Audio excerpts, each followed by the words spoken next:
5 reasons why shiny mirror polished armour was highly sought after in the late medieval period.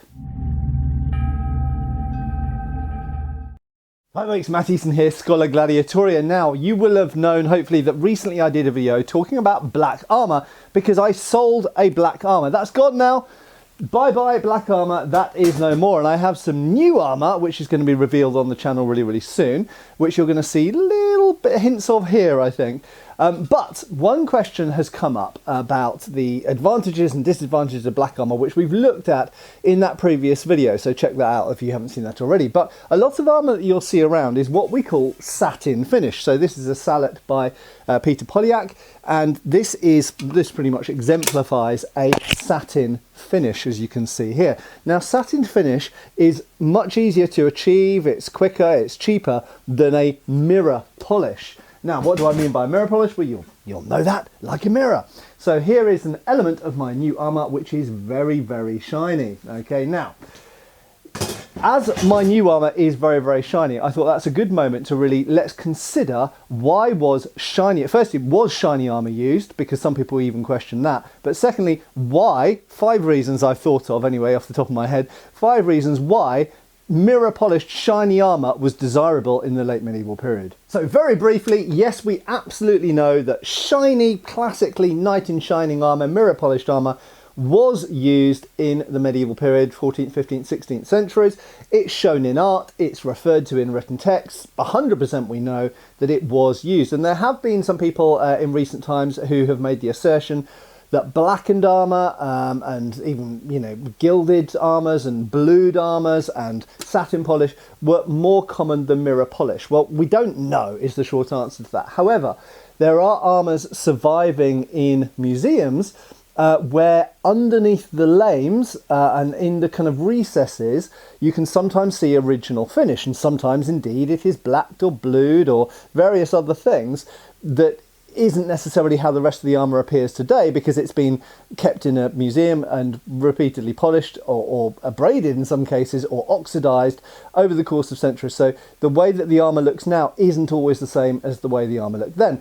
And using art as a source, as I've mentioned in previous videos, using art as a source is also problematic because artists don't always use the colour that we would necessarily choose. Sometimes they use a bluish hint to show steel. It doesn't necessarily mean that the armour is actually a bluish hint. If we look at colours of other objects in those paintings, sometimes they don't accord with what we might use to represent certain types of wood, or colours of horses, or colours of the sky or the sunset, or things like this. So the use by artists of colour is always highly problematic.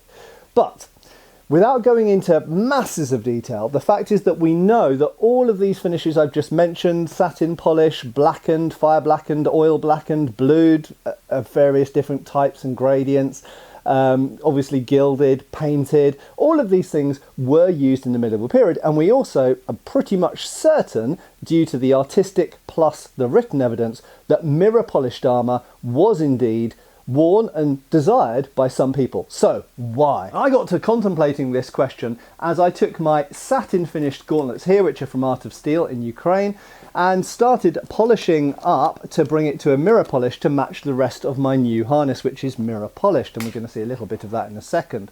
So here is the back plate of my new armour, and as you can see, it's absolutely mirror polished. You can see your face in it, you can probably see yourselves in it. No, that doesn't work like that, does it? But the first reason that I'm going to say is status, showing off and intimidation. Okay, so essentially prestige, if you want to put that into one word. Because having a mirror polished armour shows all of these things. It shows that you can afford a mirror polished armour because it does take more work both to create and to maintain, arguably, although we'll come to that later on. And so because you can afford a mirror polished armour, that shows your status. It probably shows how strong your retinue is and how well armed and equipped your soldiers are. It's a way of showing off and looking fancy. And on that note, we also need to remember, I'll just hold this down for a second, we also need to remember that in the medieval world, there weren't many mirror finished things. When we look at things like armour, we look at it with our 21st century eyes. We live in a world where things in your kitchen or things on your car or even your lawnmower are mirror polished. They didn't in the medieval period.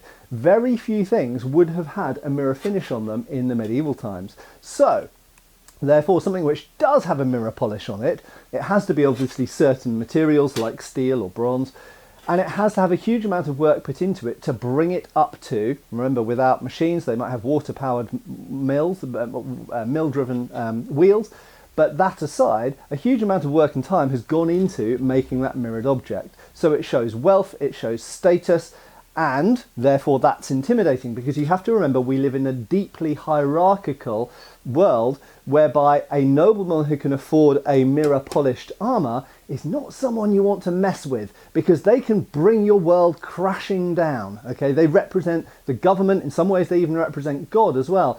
So the fact that they can afford a mirror polished armour is an incredibly intimidating thing just by itself. Now, the second point why you might want mirror polished armour is actually conjectural, and I'm not really sure how much I believe in this, but when we've done tests of weapons versus armour, it has been noted that the surface finish on the plate does have some bearing on the ability for the incoming weapon, for example an arrow or the point of a poleaxe or a spear or a lance, to bite into it. Now, obviously there's a variation of scales. You can have a really rough finished surface straight from the hammer, and that's quite rough, it's got quite a lot of friction, and things are going to bite onto that.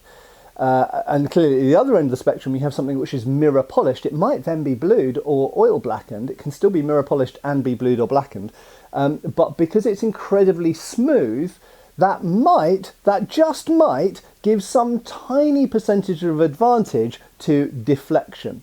So in other words, either the reality or the perception, and never underestimate the importance of perception, if medieval people thought that a highly polished armour was more likely to deflect things, and we know they cared about deflection from the shapes they created on their armour, the flutes, the ribs, all of these sorts of things. Even if they just thought it was the case, it doesn't necessarily need to actually scientifically be the case, although it might be, even if they thought it was the case, that might be another reason why they would seek a highly polished and highly smooth armour, because they believed, possibly, that its protective qualities were better, were greater. Now, the third point why you might seek out a highly polished armour, which I've already made slight reference to in this video, is against rust and oxidization and dirt. Okay, now I have experienced this with my own gauntlets. Now, my previous armour, as I mentioned, was blacked or blued, and it was quite inherently rust resistant, without using stainless steel, purely by the fact that it was oil blackened, or chemically in that case actually blackened. But in addition to that, it was also mirror polished. So it was mirror polished and then blackened, and both of these things assist with rust resistance to some extent, or avoidance of rust, should we say. Why? Quite simply, if you imagine under a microscope the surface of this metal, which is satin finished in this example, is a series of tiny scratches, and under a microscope they're going to look like little peaks and troughs and peaks and troughs. So that massively increases the surface area. Not only does it increase the surface area which can be affected, but in the troughs you can get moisture sitting and creating rust. For that reason, that as soon as you start mirror polishing something, what you're essentially doing is smoothing out those peaks, and you're making it into a flatter surface whereby the scratches are essentially more shallow, and ultimately with a mirror polish you virtually got rid of the scratches. With a perfectly mirrored surface under a microscope you won't really see any of those troughs for the moisture to get stuck into.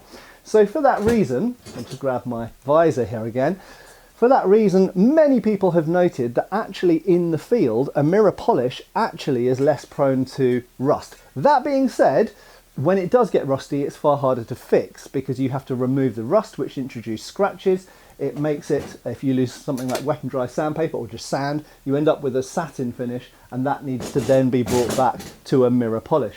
So it's a sort of paradoxical thing in that mirror polish, once it gets rusty, takes a lot more work to bring back to mirror polish, and again that comes back to the status and the impressiveness of mirror polish, but it is actually slightly more resistant to getting rusty in the first place. So nearing the end now, the fourth point why a mirror polish might be highly desirable is heat resistance or reflectiveness to some degree. Now, this is a scientifically observed fact.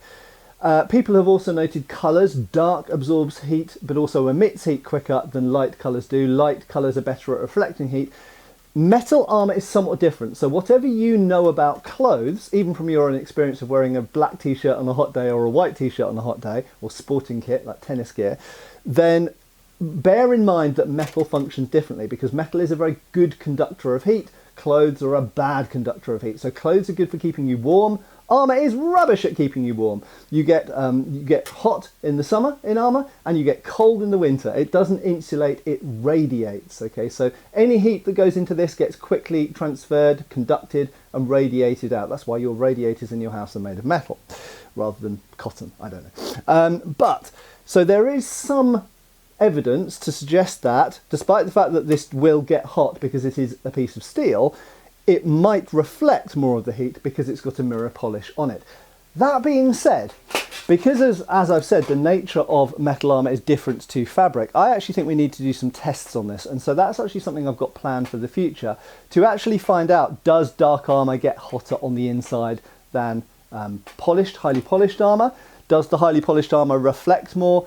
Does it make no difference at all because they're both pieces of metal that get as hot as the thing that is shining on them and their environment, or indeed heated up by the body inside? I don't know. We need to do experiments on that. So I'm not making any hard and fast statements about this, but the general consensus or the general belief is that highly polished armour helps reflect the heat somewhat better. So the fifth and final reason why you might want highly polished armour, I suspect that very few of you, very, very few, probably less than 5%, maybe less than 1% of viewers will have guessed this reason. And I only know about it because I have spent a long time studying medieval written and artistic sources. And that is, it can reflect the sun into the opponent's eyes.